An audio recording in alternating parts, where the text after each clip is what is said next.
எல்லாருக்கும் வணக்கங்க. எங்களோட சரசூஸ் ஃபுட் ப்ராடக்ட்ஸ்க்கு நீங்கள் கொடுக்குற வரவேற்புக்கு ரொம்ப ரொம்ப நன்றிங்க. இந்த அளவுக்கு நீங்கள் எல்லோரும் சப்போர்ட் பண்ணுறீங்க, அதுக்கு ரொம்ப தேங்க்ஸுங்க. நாங்கள் இப்போ சேங்கல் பருப்பு அப்படிங்கிற ஒரு பருப்பு நான் வருஷத்துக்கே வாங்கி வச்சுருப்பேன் அப்படின்னு சொல்லிட்டு வீடியோ போட்டேன். அந்த வீடியோவை பார்த்துட்டு நிறைய பேர் எங்களுக்கும் சேங்கல் பருப்பு கிடைக்குமா, மண்ணு கட்டிய பருப்பு கிடைக்குமா அப்படின்னு சொல்லிட்டு நீங்கள் கேட்டிருந்தீங்க. அதனால் நாங்கள் சேங்கல்லையே, அதாவது கரூர்லேருந்து உப்பிடமங்கலம் பக்கத்தில் இருக்குங்க சேங்கல்ங்கிற ஊர். உப்பிடமங்கலம்லாம் தாண்டி போகணும். அந்த ஊரில் இந்த மாதிரி மண்ணு கட்டின பருப்பு கிடைக்குங்க. அதாவது சுத்தமான முறையில் மண்ணு கட்டி காட்டில் விளையிற பருப்பு தாங்க.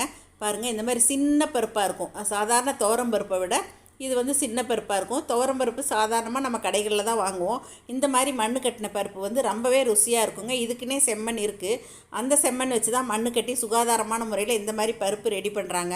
நீங்கள் எல்லோரும் கேட்டுக்கிட்டதுக்கு இணங்க நாங்கள் இந்த பருப்பு ஆர்டர் பண்ணி நாங்கள் எல்லாருக்கும் பேக்கெட் பண்ணி அனுப்பிட்டுருக்கோங்க. இந்த பருப்பு எப்படி வேக வைக்கிறது அப்படின்னு நிறைய பேர் சந்தேகம் கேட்டிருக்கீங்க. அதனால் நாங்கள் வீடியோலேயே இதை தெளிவுபடுத்திடலாம் அப்படிங்கிறதுக்காக தாங்க இந்த வீடியோ நான் போட்டிருக்கேன்.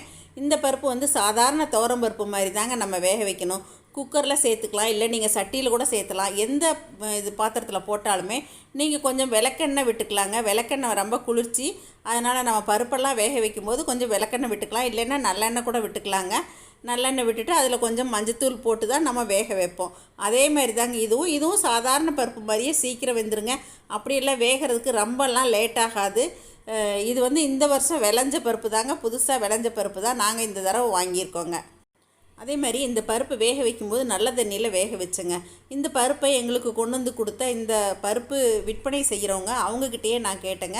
ஆர்ஓ வாட்டர் யூஸ் பண்ண வேண்டியதில்லை, சாதாரணமாக நமக்கு குடிநீர் நல்ல தண்ணி இருக்குங்களா, அந்த நல்ல தண்ணியிலையே நம்ம வேக வைக்கலாம். அதே மாதிரி போர் தண்ணி உப்பு தண்ணியில் வேக வைக்காதீங்க. முனிசிபல் வாட்டரே இல்லை போர் தண்ணி நல்ல தண்ணியாக இருந்தாலும் பரவாயில்ல, நல்ல தண்ணியில் வேக வச்சுருங்க. சாதாரணமாக போட்டாலே இது ரொம்ப சீக்கிரம் வெந்துடும். அப்படியெல்லாம் ரொம்ப லேட் ஆகாது அப்படிங்கிற விவரத்தையும் அவங்க எனக்கு சொன்னாங்க.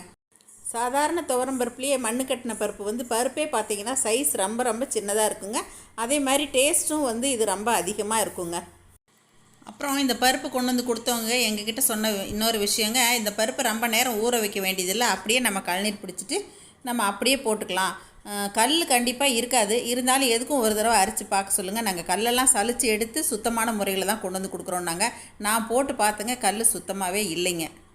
நிறைய பேர் யூகேலேருந்து, யூஎஸ்லேருந்து, ஆஸ்திரேலியாவிலேருந்து எல்லாருமே நிறைய பேர் நிறைய பொருட்கள் இது இல்லாமல் நீங்கள் வாங்கியும் அனுப்ப சொல்லி எங்கள் பொண்ணுக்கிட்ட சொல்கிறீங்க. எங்கள் பொண்ணு உங்களுக்கு ரெஸ்பாண்ட் பண்ணி எல்லாமே வாங்கி அனுப்பிட்டுருக்காங்க. அந்த மாதிரி தாங்க இப்போ இந்த பருப்பும் நாங்கள் உங்களுக்கு வாங்கி அனுப்புகிறோங்க. நீங்கள் கொடுக்குற சப்போர்ட்டுக்கு எங்களோட மனமார்ந்த நன்றிகள்ங்க. அதே மாதிரி இந்த பருப்பை ஸ்டோர் பண்ணும்போதுங்க நீங்கள் ஒரு நாள் மட்டும் வெயிலில் வச்சுக்கோங்க. மற்றபடி நீங்கள் நிழல் உணர்த்தி எடுத்து வச்சிங்கன்னாவே போதுமானது. ஏன்னா வெயிலில் போட்டால் இந்த பருப்பு இடிஞ்சிருங்க கொஞ்சம். நீங்கள் எல்லாருமே எங்களோட மசாலா பொருட்கள், பொடி வகைகள் எல்லாத்துக்குமே ரொம்ப ஆதரவு கொடுக்குறீங்க. உங்களோட சப்போர்ட்டுக்கு எங்கள் சரசு சமயத்தின் குடும்பத்தின் சார்பாக எங்களோட நன்றிகளை உங்களுக்கு தெரிவிச்சுக்கிறேங்க. இந்த பருப்பு பற்றிய சந்தேகங்கள் எல்லாத்தையுமே நான் தெளிவாக உங்களுக்கு விளக்கியிருக்கேங்க. இதை பார்த்துட்டு எப்பயும் போல் உங்களோட ஃபீட்பேக் சொல்லுங்கள், ஷேர் பண்ணுங்கள், சப்ஸ்கிரைப் பண்ணுங்கள். தேங்க்யூ. சரசு சமையல் பாருங்கள், சமையல் நல்லா பண்ணுங்கள்.